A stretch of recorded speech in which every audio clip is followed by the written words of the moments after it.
গাছের বিশাল সংগ্রহশালা, ফুল, ফল, মশলা সহ বিভিন্ন ঔষধি ও বনজ গাছের সমাহার। পুরো বাড়িটি ঘিরে রেখেছে প্রায় ৩০০ প্রজাতির গাছ। ক্যান্সার প্রতিরোধী, করসল থেকে শুরু করে ডায়াবেটিস প্রতিরোধী অনেক ঔষধি গুণসম্পন্ন গাছের মাধ্যমে বাড়িটি সাজিয়েছেন রেজিস্ট্রার মুন্সি মুখলেসুর রহমান। বাড়িটিতে বিদেশি ননি ফল, পিনাট বাটার, রুলিনিয়া, কফি, ইরানি বেল সহ নানা বিদেশি ফলের পাশাপাশি রয়েছে আমড়া, লেবু, আমলকি, চালতা, আম, জাম, কাঁঠালের মতো প্রায় সকল দেশি ফল। ফল ফুলের পাশাপাশি এই বাগান বাড়িতে বাদ যায়নি মশলা জাতীয় গাছ। লাগানো হয়েছে দারুচিনি, তেজপাতা, এলাচ, পানবিলাসের মতো নানা প্রজাতির গাছ। সরকারি চাকরির পাশাপাশি নিজ গ্রামের বাড়িতে মুন্সি মুখলেসুর রহমান এই সংগ্রহশালা গড়ে তুলেছেন।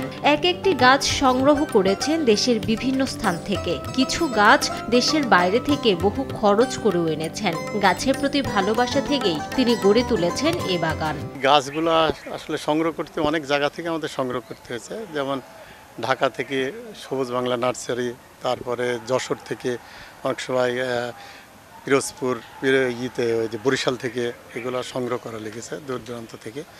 আমরা চেষ্টা করেছি সব রকমের প্রজাতির গাছ এখানে সমাহার ঘটাবো আর কি। ছুটি পেলেই ছুটে আসেন গ্রামের বাড়িতে, নিজ হাতে পরিচর্যা করেন গাছগুলোর।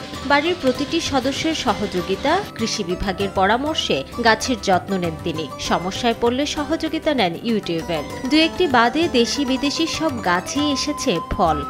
মুন্সিবাড়ির সন্নিকটে প্রায় 200 থেকে 300 প্রজাতির বিভিন্ন ফলজ গাছ, ঔষধি গাছ, বনজ গাছ, বিভিন্ন রকমের গাছপালা আছে এবং এই গাছপালা আশেপাশের মানুষ বা দূর দূরান্ত থেকে মানুষ এসে এই গাছগুলো আপনার সংগ্রহ করে, ফলগুলা সংগ্রহ করে। এখানে সবথেকে বড় একটা বিষয় দেখবেন, গাছে কোন গাছের নাম কি, সেই গাছের উপকারিতা কি সব লেখা আছে। তখন দেখে সেগুলো নিয়ে যায় এবং সেগুলো ব্যবহার করলে পারেই মোটামুটি আমরা অনেকেই এগুলার আরোগ্য পাই, সুস্থ হই এবং উপকার পাই।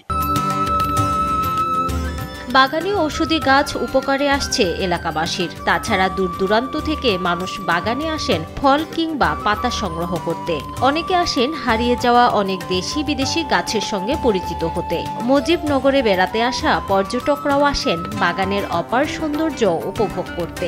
এত পদের গাছের সমাহার দেখতে পাবো এখানে। আমার জানা সত্ত্বে যে কটি গাছ ছিল, আমার না জানা সত্ত্বেও নাম না জানা এরকম গাছের সংখ্যাই বেশি এবং ভেষজ গুণাবলী সম্পন্ন অনেক গাছ এখানে রয়েছে। দারচিনি, লবঙ্গ, এলাচ, তেজপাতা গ্রামের আশেপাশের লোকজন আসে, তাদের চাহিদা মেটে এবং পাশাপাশি আমাদেরও চাহিদা মেটে। আর যারা দর্শনার্থী আসে তারা এলাকাটা ঘুরে দেখে এবং তারা খুব উদ্বুদ্ধ হয়। এমন মহতি উদ্যোগকে সাধুবাদ জানিয়েছে কৃষি বিভাগও। মুখলেসুর রহমান লিটন মুন্সি এবং তার ভাই যে সমন্বয়ে যে উদ্যোগটা নিয়েছেন, সেই উদ্যোগটা আমরা কৃষি বিভাগের পক্ষ থেকে তাকে সাধুবাদ জানাচ্ছি এবং তার মহৎ উদ্যোগকে আমরা আরও উৎসাহিত করছি এবং তার যে কোনো প্রয়োজনে আমাদের কৃষি বিভাগের পক্ষ থেকে যে টেকনিক্যাল সাপোর্ট আছে, সেই সাপোর্ট আমরা এবং পরামর্শ দিয়ে তাদেরকে আমরা সহযোগিতা করব। মেহেরপুরে মুজিবনগরে গড়ে তোলা বাগানটিতে বিলুপ্ত প্রায় দেশি ও বিদেশি ঔষধি গুণাগুণ সম্পন্ন গাছ বাড়াতে চান মুন্সি মুখলেসুর রহমান। সময় সংবাদ, মেহেরপুর।